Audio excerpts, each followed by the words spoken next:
Part 2, Chapter 5, Love and Fury. And there we go. Ditzy popped the last letter through the letterbox of number 11 of Spruce Avenue, Philadelphia. That's the last one. How are we doing on time? The sun had already started to set, drenching the cityscape in gold and stretching our shadows out long across the streets.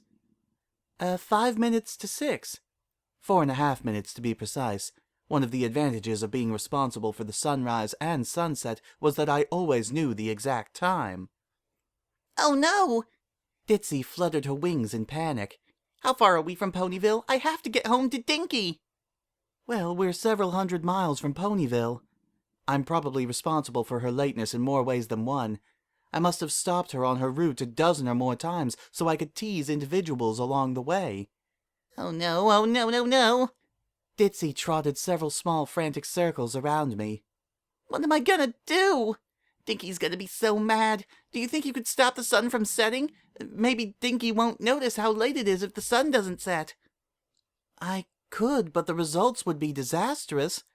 Yeah, I really shouldn't lie to Dinky. She'd see through it anyway, said Ditzy mournfully. That wasn't exactly what I meant, but as usual it warmed my heart to see that being honest with her foal meant more to her than the wide-scale ecological consequences of halting the motion of an enormous celestial body. Don't worry your pretty little head about it, I smiled. Just close your eyes and I will take care of everything. You will? When I nodded, Ditzy squeezed her eyes shut and stood ramrod still. I drew myself up to my full height. Power coursed through me once again. Teleportation could be a finicky and difficult magic even at short ranges, and its difficulty increases exponentially when you do not have line of sight with your desired end location. But I once teleported an entire battalion nearly 100 miles into enemy territory. I could easily get one little pegasus back to her daughter. My magic sparked off. The world around us blurred and flickered, and then with a dazzling flash of light, we were standing outside of Ditzy's cottage in Ponyville. Ditzy still had her eyes scrunched shut and her nose wrinkled, unaware that we had arrived and completely defenseless. I felt a stirring in my chest. Time to begin. Time to stop being cowardly. Time to retake the offensive. I swallowed hard. My mouth felt so dry. Remember who you are.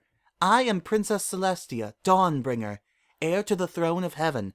I have faced armies and monsters and triumphed with ease. I can claim this one mare. My heart felt like it was about to burst out of my chest.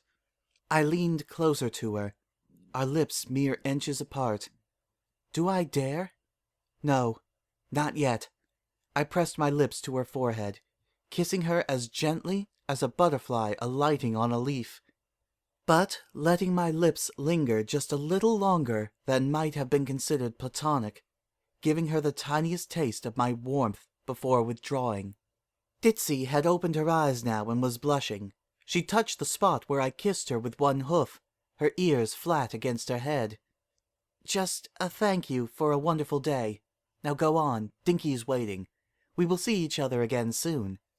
I could not wait for her to respond. Instead, I turned and walked away. Keeping my regal demeanor and not simply pouncing on her was taking too great a toll on me.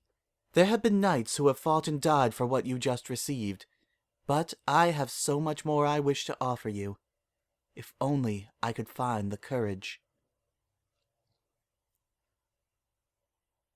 I awoke the next morning as I had every morning, just as the first rays of the sun broke the horizon.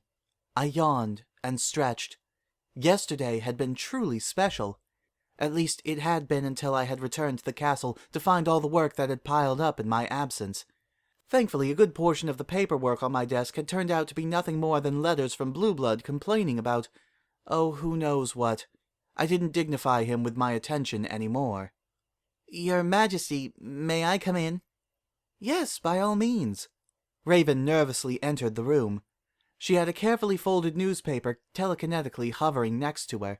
She looked unusually ruffled. Perhaps my dulcet and melodic voice could put her at ease. I assumed my most glowing demeanor. Good morning, dear Raven. Is everything all right? Your Majesty, there's been a bit of a press scandal, as it were. Nothing too serious, just a local paper, but I thought that maybe you should take a look." Raven offered me the newspaper.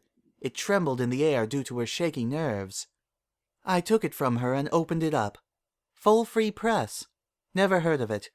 From Ponyville, perhaps? I thought that the Ponyville Express was the leading newspaper for... Princess and the Pauper. Princess Celestia caught putting the moves on Derpy Town Mailmare.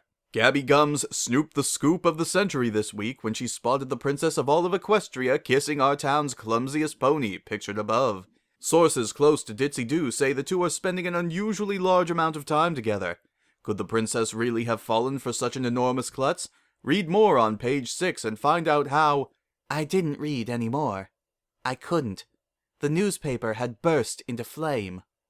Your Majesty? Stuttered Raven. It was just a local paper, so not too many ponies will have seen how... She trailed off. I don't think, in 20-odd years of being my assistant, that Raven has ever seen me truly angry. An ascended alicorn's fury is something that can strike terror into even the bravest of ponies. The sun had assumed a reddish tint now, and the room had begun to tremble as waves of my power rippled outward. I slowly rose to my hooves.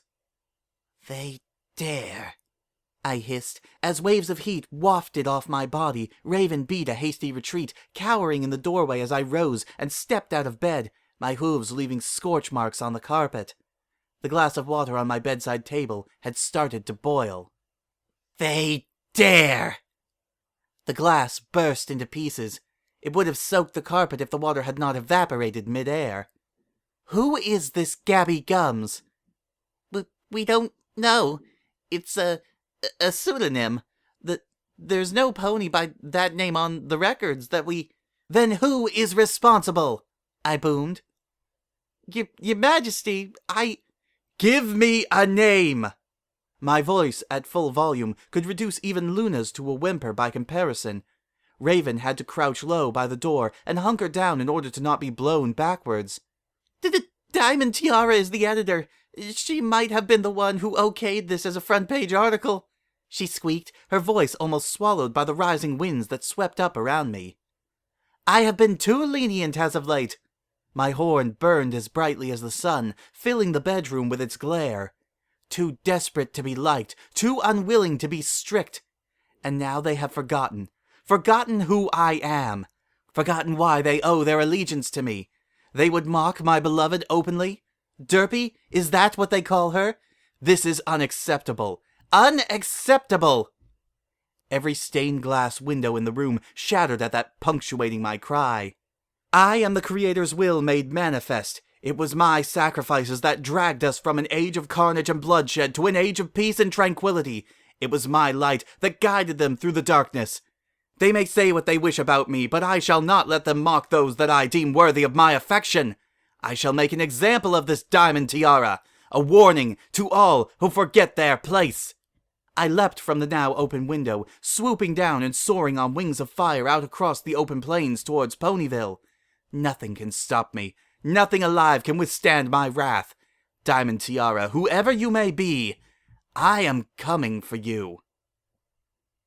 To be continued.